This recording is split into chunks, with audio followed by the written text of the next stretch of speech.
Il est 20h30 à Paris, c'est l'heure d'On va plus loin avec ce soir Marc Semo, journaliste collaborateur au Monde et chroniqueur à Challenge. Merci d'être avec nous. En face de vous, Anne Corpet, chroniqueuse internationale ici à France 24. Et depuis Jérusalem, Claire Duhamel. Calme précaire à Soueïda dans le sud syrien. Des Bédouins assurent lancer une nouvelle offensive contre les Druzes.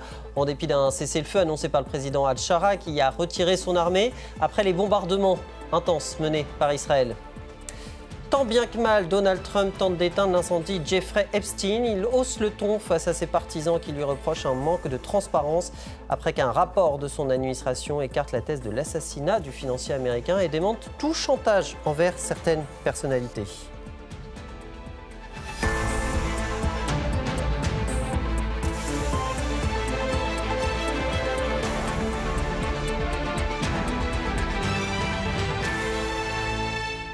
Il a voulu, dit-il, éviter une guerre ouverte avec Israël. Le président syrien par intérim Ahmad Al-Shara a retiré ses troupes de Soueïda, cette ville du sud de la Syrie à majorité druze, théâtre d'affrontements meurtriers depuis 4 jours. Assurant vouloir défendre la communauté druze, l'État hébreu a lui bombardé hier la ville et aussi la capitale Damas. Et ce soir, on apprend que des Bédouins annoncent lancer une nouvelle offensive contre les Druzes. Claire Duhamel depuis Jérusalem. Ce dont on s'aperçoit surtout, c'est que ce cessez-le-feu est fragile. Le calme est précaire. Bonsoir. Oui, ce cessez-le-feu hier tiendra-t-il dans les prochains jours? C'est la question qui se pose évidemment ce soir, puisque ce sont des tribus bédouins, des clans sunnites qui annoncent rejoindre Soueïda. Ils viennent de plusieurs régions, certaines relativement éloignées de Soueïda. Ils disent vouloir protéger les Bédouins face à de potentielles exactions qui auraient eu lieu aujourd'hui. Ce cessez-le-feu signé hier, il concerne surtout les troupes gouvernementales. Est-ce que les clans, est-ce que les milices suivront aussi? Pour l'instant, difficile de le dire. Aujourd'hui, la grande ville druze de Soueïda a commencé son deuil, compté ses morts. Selon l'Observatoire syrien des droits de l'homme, les troupes gouvernementales du président par intérim Ahmad Al-Shara se sont retirées de toute la région. Ce même Observatoire syrien des droits de l'homme parle de 500 morts au cours de ces 4 jours d'affrontements. Parmi eux, il y a des cas d'exécution de civils druzes. Et puis, on a aussi aujourd'hui eu le regard sur la frontière entre le Golan, annexé par par Israël, et la Syrie, puisque pour la première fois, des familles se sont retrouvées aujourd'hui au niveau de cette frontière. Hier, ce sont quelques 1000 Druzes israéliens qui ont franchi le territoire pour aller en Syrie. On a aussi eu confirmation que des Druzes syriens sont venus en Israël. Alors aujourd'hui, l'armée israélienne a tenté de rétablir le calme à la frontière, à raccompagner les Druzes syriens en Syrie, les Druzes israéliens en Israël. Et aux marges de cette frontière, en marge de ces transferts de Druzes, eh bien, ce sont des familles qui, pour la plupart, ne s'étaient jamais rencontrées, qui se croisent pour la première fois, puisque le plateau du Golan, on le rappelle, est occupé par Israël depuis 1967. Il a été annexé en 1981 et les Druzes qui y vivent ne peuvent pas se rendre en Syrie. Vous restez avec nous, Claire Duhamel. Marc, est-ce qu'il faut s'inquiéter de ce qui est présenté comme une nouvelle offensive de Bédouins? Ça, je ne sais pas, mais ce qui est sûr, c'est que cette crise est une crise hautement inflammable par ses implications régionales. Alors, il y a une partie de prétexte de la part des autorités israéliennes pour défendre la communauté, pour éventuellement élargir un peu la zone qu'ils contrôlent au sud de la Syrie, ou pour créer au moins une zone démilitarisée assez large. Mais il y a, à part ça, un réel engagement pour la communauté druze, pour une raison toute simple. Les Druzes sont aussi relativement nombreux en Israël. Ils sont surreprésentés dans l'armée. Et rappelez-vous, le début de la guerre contre le Hezbollah de cette année commence après le bombardement par le Hezbollah, un missile qui rate sa cible et qui tombe dans une école avec des Druzes. Et déjà à l'époque, Netanyahou surréagit sur la question druze. Parce que, bon, voilà, il y a ces liens. Et donc, Israël continue. Ils ont le soutien d'un des leaders religieux de la communauté druze, qui s'est divisé sur cette question, entre ceux qui demandent la protection de l'État hébreu et ceux qui ne veulent pas de cette ingérence d'Israël. Donc, effectivement, potentiellement, on a une situation qui peut dégénérer. Alors ensuite, il faut voir ce que pourrait être cette offensive de groupes bédouins. Bon, militairement, les Druzes sont plutôt entraînés. L'armée israélienne mène des frappes. Donc, on voit mal ce que ça pourrait changer militairement. Et le dernier point, c'est effectivement la grande sagesse d'Ahmed el-Shara et du président syrien, de l'homme fort de la Syrie, qui, jusqu'ici, a évité de souffler sur l'escalade, qui avait plutôt joué toutes ces dernières semaines la détente avec l'État israélien, au point qu'il y avait des contacts d'ailleurs entre émissaires israéliens et syriens en Azerbaïdjan, et qui veut éviter de jeter de l'huile sur le feu et de rendre cette crise absolument incontrôlable. Cette sagesse, est-ce que ce n'est pas aussi un aveu d'échec, Marc ? C'est à la fois un aveu d'échec parce que, oui, ces troupes ont dû se retirer, mais qu'est-ce qu'ils devaient faire ? Massacrer les Druzes ? Non, donc lui... Mais il n'a pas anticipé, lorsqu'il a envoyé ses troupes à Souaïda, qu'Israël allait répondre, défendre les Druzes ? Surtout, la question est, il essaie de rétablir l'unité de l'État syrien. C'est pas simple, ça veut dire passer par des compromis, c'est ce qui se passe aussi en zone kurde. On fait des compromis, on va prendre en zone kurde, pour le moment, à moins que ça ait rechangé depuis, l'idée de prendre telles que les forces démocratiques syriennes, c'est-à-dire les forces kurdes, de les intégrer telles que dans l'armée syrienne. Avec les Druzes, c'était plus compliqué, mais effectivement, ce qu'on peut lui reprocher, c'est d'avoir tenté l'épreuve de force pour essayer de marquer son territoire. Mais en même temps, jusqu'ici, il n'a absolument pas surréagi aux interventions israéliennes. Et dernier point, il faut quand même voir que parmi les groupes politiques, ethniques, etc., ravis de la défaite de l'Iran et de cette guerre des 12 jours, etc., Ahmed el-Shara est là. Le Hezbollah était leur principal adversaire pendant la guerre civile, au même titre que le régime qui l'a balayé. Anne, c'est intéressant ce que dit Marc, c'est qu'il a essayé justement tant bien que mal, de faire au mieux, mais on voit bien que cette unité nationale qu'il prône, qu'il essaye de défendre depuis 7 mois, finalement, elle en prend un coup. Il est incapable, à l'heure actuelle en tout cas, de la garantir. Oui, et puis il a exposé aussi au grand jour les graves manques de discipline au sein de ces forces armées syriennes qui se sont vues adjoindre des combattants bédouins, des radicaux islamistes pour qui les Druzes d'obédience chiite sont des hérétiques et qui se sont quand même livrés à des exactions, des massacres, des pillages, etc. Donc, il a exposé finalement un peu ses faiblesses au grand jour. Il a reculé, ce qui est en effet sage, plutôt que de continuer dans l'escalade.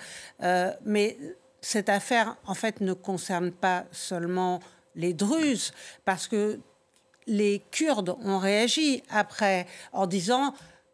ces incidents, comme ceux qui se sont produits à l'attaquer contre la minorité alaouite, qui a aussi subi des massacres au printemps dernier, prouvent qu'il faut renégocier, revoir la manière dont les minorités sont considérées dans ce pays.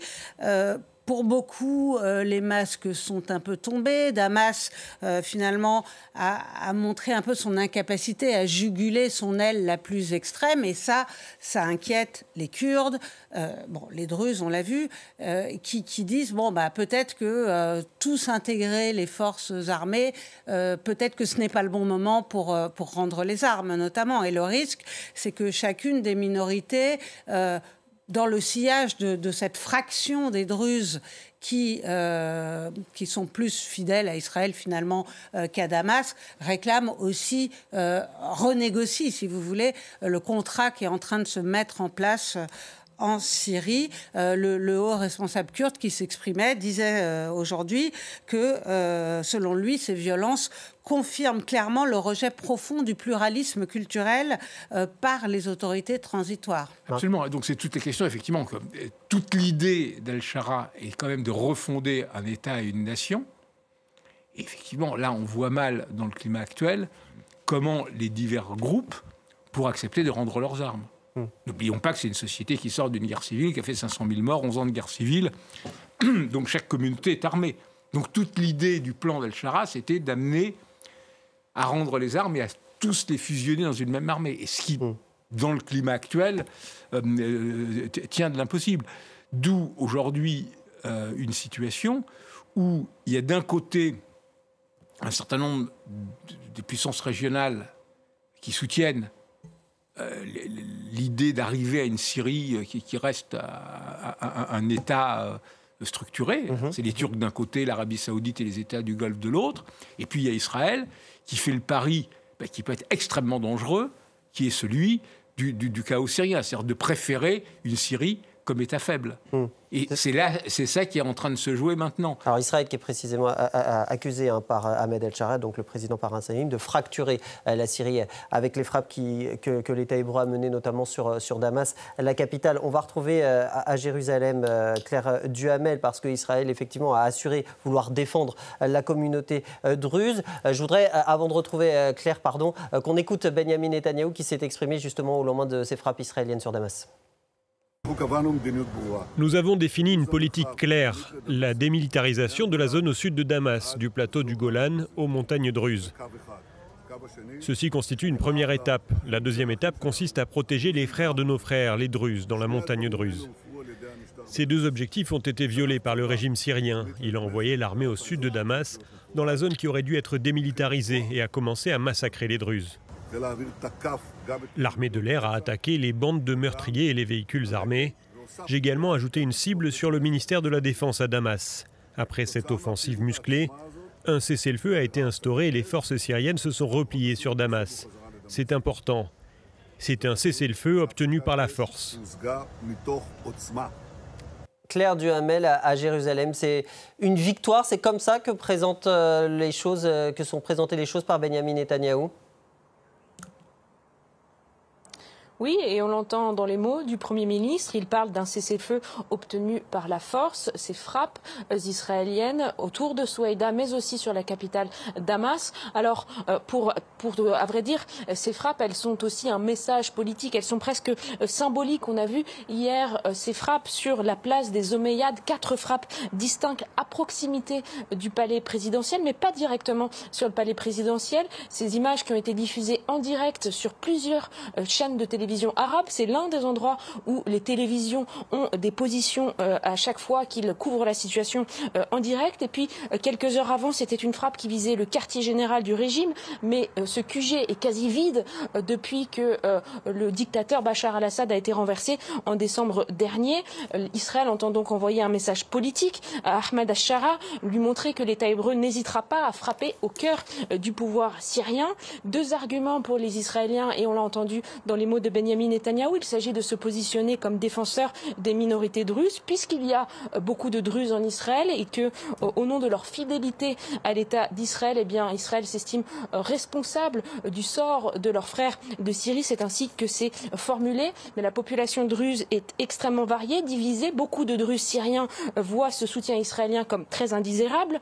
Le président turc Recep Tayyip Erdogan a dit qu'Israël utilisait les Druzes comme excuse pour répandre son banditisme, je cite, en Syrie. Et puis l'autre objectif qui est clairement dit aussi par les autorités israéliennes, c'est de prévoir la démilitarisation du sud de la Syrie, considérant que des mouvements de troupes peuvent poser une menace pour l'État d'Israël, puisque cette frontière entre le Golan annexé par Israël et la Syrie était l'une des plus stables pendant des années, l'une des frontières les plus stables de l'État d'Israël. Merci beaucoup Claire Duhamel depuis Jérusalem. Anne, on a le sentiment, et c'est même certainement ce qui se passe, c'est qu'Israël veut tout simplement imposer sa loi dans cette région du monde. Oui, comme le disait Marc, Israël ne veut pas d'un État fort, surtout s'il est issu d'une obédience islamiste radicale à sa porte. Il joue avec le feu, avec cette stratégie du chaos, mais il n'y a pas qu'Israël qui regarde la Syrie. Beaucoup d'États de la région regardent la Syrie comme le lait sur le feu. Les États-Unis, ils sont aussi très attentifs, parce que Donald Trump veut, dans son grand projet, faire que la Syrie intègre les accords d'Abraham, et c'est lui qui a initié ce processus possible de normalisation entre les deux pays. Il a essayé d'ailleurs ces derniers mois de rendre fréquentable Ahmed al-Shara. Absolument, il a levé les sanctions. Il a levé les sanctions. Il a rencontré lui-même Ahmed al-Shara à Riyad au mois de mai dernier. Et là, l'intervention, pour revenir aux Israéliens, l'intervention brutale et extrêmement rapide d'Israël n'a pas plu aux Américains. Alors évidemment, Washington n'a pas publiquement condamné son plus grand allié, mais selon Axios, qui est un site plutôt bien informé, Tom Barak, qui est l'émissaire américain pour la Syrie, a clairement dit aux Israéliens « Stop ». Respirer, c'est en anglais stop and breath. Et Marco Rubio, lui, s'est contenté de déplorer la dégradation de la situation et a appelé les forces syriennes à se retirer de Soueïda pour calmer le jeu. Mais clairement, les Américains n'étaient pas très contents de voir les Israéliens bombardés de la sorte. Quant aux États arabes, il y a eu un communiqué cet après-midi de 11 États qui comprennent notamment les États arabes unis, qui sont, eux, déjà dans les accords d'Abraham, qui condamnent avec force l'agression israélienne et qui réaffirment leur soutien à l'intégrité territoriale syrienne, preuve de leur inquiétude devant les incursions israéliennes. Et parmi les États voisins, il y a aussi évidemment la Turquie, vous l'évoquiez tout à l'heure. Marc, d'autant que, alors il y a eu ces mots de Recep Tayyip Erdogan aujourd'hui, qui sont assez forts. Il a dit, Erdogan a dit, parlant d'Israël, si ce monstre n'est pas arrêté immédiatement, il n'hésitera pas à incendier notre région, puis le monde entier. D'autant que... Oui, c'est tout en nuances. Voilà. Qui s'est rapproché lui aussi d'Al-Shara ces derniers mois. Surtout, la Turquie avait été son sponsor. Oui. C'est-à-dire Ahmed al-Shara, à l'époque où il était encore avec son groupe djihadiste à Idlib, était adossé à la Turquie, et sans le soutien turc, de fait, il n'aurait jamais pu tenir. Et les Turcs ont, d'un bout à l'autre, aidé ce groupe, y compris dans sa mutation du passage d'un djihadisme à d'abord un djihadisme national et ensuite à un islamisme nationaliste syrien et tout. Mais ce qu'on est en train de voir là, c'est la nouvelle géographie qui est en train de se créer au Moyen-Orient, avec désormais un Iran qui est quand même profondément affaibli, qui était quand même la puissance, une des grandes puissances, puisqu'elle contrôlait 4 capitales arabes, Damas, Bagdad, Beyrouth et Sanaa. Donc c'est en jeu. Et aujourd'hui, les deux puissances militaires qui restent, c'est Israël d'un côté et la Turquie de l'autre. Donc on ne peut pas exclure, alors ce qui est très très compliqué, parce qu'en même temps la Turquie est une armée qui est membre de l'OTAN, c'est un allié très fidèle des États-Unis. Les relations de Trump avec Recep Tayyip Erdogan sont excellentes, contrairement à celles qu'Erdogan avait avec Biden. Mais effectivement, on est arrivé quand même dans un moment où on ne peut pas exclure que ça dérape. Pour le moment, les uns et les autres, Turcs et Israéliens, avaient joué le jeu. Il y a eu même des accords de déconfliction pour éviter des problèmes aériens, vu que désormais les Russes sont hors jeu dans le ciel syrien, donc il y avait avec les Turcs. Donc tout ça, il y a pour le moment encore des mécanismes, des passerelles qui peuvent éviter que cela s'embrase, mais on n'est pas à un jour ou l'autre, il pourrait y avoir un incident direct entre forces israéliennes et turques. En tout cas, il y a une lutte d'influence en Syrie entre la Turquie au nord et Israël au sud. À voir donc comment les choses évolueront et si le fait que ça puisse déraper, comme vous dites, puisse conduire à une confrontation directe ou non. On suivra ça, bien évidemment, sur l'antenne de France 24. On en vient à notre deuxième sujet. Bien que décédé depuis 6 ans, Jeffrey Epstein sème la zizanie dans le camp Trump. Epstein, ce milliardaire américain retrouvé pendu alors qu'il devait être jugé pour crimes sexuels, une mort qui a nourri les théories du complot, notamment chez les MAGA. L'homme aurait été assassiné pour empêcher de révéler l'implication de personnalités de premier plan. Or, un récent rapport du FBI et du ministère de la Justice cloue au pilori cette thèse et dément l'existence d'une liste, mais les partisans de Donald Trump veulent que toute lumière soit faite. Anne, vous étiez correspondante à Washington pour nos confrères de Radio France Internationale, RFI, lors du premier mandat de Donald Trump. On a là finalement l'arroseur arrosé, parce qu'il essaye d'éteindre l'incendie qu'il a lui-même allumé, finalement, parce que toutes ces théories du complot, il les a alimentées pendant son premier mandat. Oui, il faut rappeler que Jeffrey Epstein, il a été interpellé en 2019. Donald Trump est président à l'époque. D'ailleurs, ça avait occasionné la démission de son ministre du Travail parce que c'était l'ancien procureur qui, lors d'un procès, enfin, qui avait permis à Jeffrey Epstein de conclure un accord et d'éviter un procès pour les mêmes faits de trafic sexuel sur mineurs. Bref, il est interpellé en 2019, il va en prison et il meurt quelques mois plus tard, suicide. Dès le jour de son décès, Donald Trump retweet sur son compte un message qui fait le lien entre Bill Clinton et la mort de Jeffrey Epstein. Sous-entendu, Bill Clinton a participé au party fin organisé sur son île par Jeffrey Epstein et Epstein a été assassiné. Ensuite, Donald Trump lui-même ne s'est pas trop saisi de cette affaire puisque il reconnaissait dès 2002, il était proche de lui-même, d'Epstein. Il était démocrate, il était proche des démocrates. Il y a des tas d'images qui circulent, surtout ces derniers jours, où on voit Donald Trump avec Jeffrey Epstein.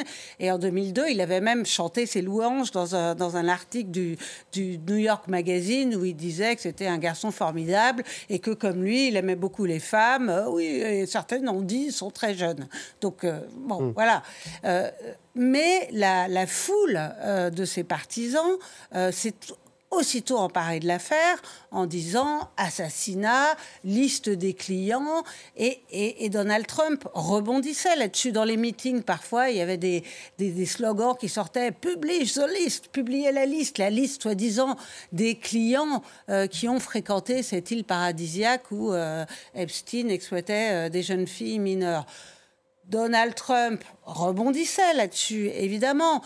Et là, force est de constater qu'il est pris au piège parce qu'il y a chez les MAGA un sentiment d'être investi d'une sorte de mission qui est celle de protéger les enfants. Et Donald Trump lui-même n'a cessé de dénoncer cet état profond qui protégerait les élites, ces élites liées à des scandales de pédophilie. D'ailleurs, la pédophilie, c'est un sujet très important pour les MAGA. Rappelez-vous, dans la campagne de 2016, déjà, Donald Trump accusait Hillary Clinton d'être liée à un réseau pédophile. C'est la secte QAnon, réseau pédophile qui se réunissait dans une pizzeria à New York. Voilà, et qui avait accès à des souterrains sous Washington dans lesquels les enfants étaient carrément dépecés. Et tout ça, c'est une rhétorique qui a pris formidablement dans la sphère MAGA et qui ne retombe pas. Et aujourd'hui, les MAGA, certains d'entre eux, accusent Donald Trump, finalement, d'être rendu, d'être lui-même devenu cette élite. Cette fissure du camp MAGA, justement, Marc, elle peut aller jusqu'où? Parce qu'on voit que même Steve Bannon, qui était quand même son maître à penser, se retourne contre lui. Il y a aussi, dans un autre style, Marjorie Taylor Greene. Elon Musk, qui avait balancé plusieurs fois qui a d'ailleurs depuis retiré sa publication, mais effectivement, il l'avait annoncé. Donc oui, il est totalement pris à son propre piège, parce qu'il y avait eu toute une mise en scène il y a quelques mois de Pam Bondi, qui était la procureure générale, donc qui avait montré les dossiers, les dossiers, les classeurs sont sur mon bureau maintenant, je les donne à un certain nombre de journalistes de MAGA, etc., pour que la lumière, et à l'opinion, pour que la lumière soit faite. La plupart des choses étaient déjà connues, et de fait, il n'y avait rien dans les dossiers. Enfin, rien. Il y avait des choses, mais il n'y avait pas ni la liste, apparemment toutes les expertises qui concluaient au suicide collaient, voilà. Donc maintenant, le rétropédalage devient quasiment impossible. Et donc on est dans ce moment où cette espèce de coalition qu'il y a autour de Trump est déjà ébranlée par la question de l'Ukraine, parce que Trump est en train de se bideniser un peu, voire plus, sur l'Ukraine. Il livre les armes de Biden. Il n'a pas encore décidé. Ce n'est pas sa guerre. Les Européens vont acheter les armes américaines pour les donner à l'Ukraine. Enfin, il y a un changement quand même. Bien sûr. Voilà, vous avez des Européens, etc. Sur l'Iran. Sur l'Iran. Enfin, l'emploi à la force. Donc, on peut imaginer qu'il y a une partie la plus, entre guillemets, intégriste de la base MAGA soit de plus en plus écœuré, avec un risque évident pour les prochaines midterms. C'est ce que j'allais dire, ça peut lui coûter des sièges aux midterms, Anne ? En tout cas, plusieurs élus ont fait part de leurs inquiétudes. Ils disent que leurs électeurs ne parlent que de cela. Donald Trump, signe de sa fébrilité, s'en est pris lui-même à ses propres partisans qui continuent à réclamer. Il accuse les démocrates, voilà, tout ça, c'est orchestré par les démocrates. En plus, il accuse. Bon. Mais bon, il dit laissez tomber ce dossier, il n'y a rien dedans, c'est un canular, voilà, il essaye de dégonfler les choses. Mais aujourd'hui, il y a Maureen Comey qui a été licenciée. C'est la procureure qui avait travaillé sur le dossier et elle a publié une lettre dans laquelle elle dénonce un licenciement sans raison. Elle dit les tyrans règnent par la peur, mais elle appelle à laisser brûler le feu de l'indignation légitime face aux abus de pouvoir. En quelque sorte, elle fait un appel du pied à la base MAGA en disant « Vous avez raison d'être furieux, continuez ». Quant au midterm, bon... c'est difficile de le savoir à l'avance. On connaît la capacité de rebond de Donald Trump. Il a quand même survécu à 2 tentatives de destitution, 2 tentatives d'assassinat, des dizaines de procès. Mais pour les élus sur le terrain, la situation se complique sérieusement, oui. Un mot peut-être, Marc, en 30 secondes. Non, vous vouliez... Sa seule chance qui lui reste, c'est que le camp démocrate reste encore totalement dévasté et aphone.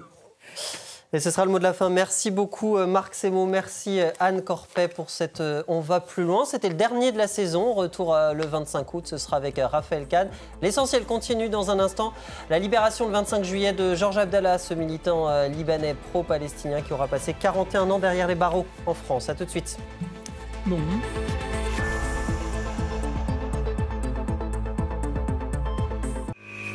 Je suis Yen Ali, la correspondante de France 24 à Pékin. Retrouvez-moi dans nos journaux et nos émissions pour vous raconter toute l'actualité politique ici en Chine et en Corée du Nord. Yen Ali, l'une des 200 correspondants de France 24 dans le monde.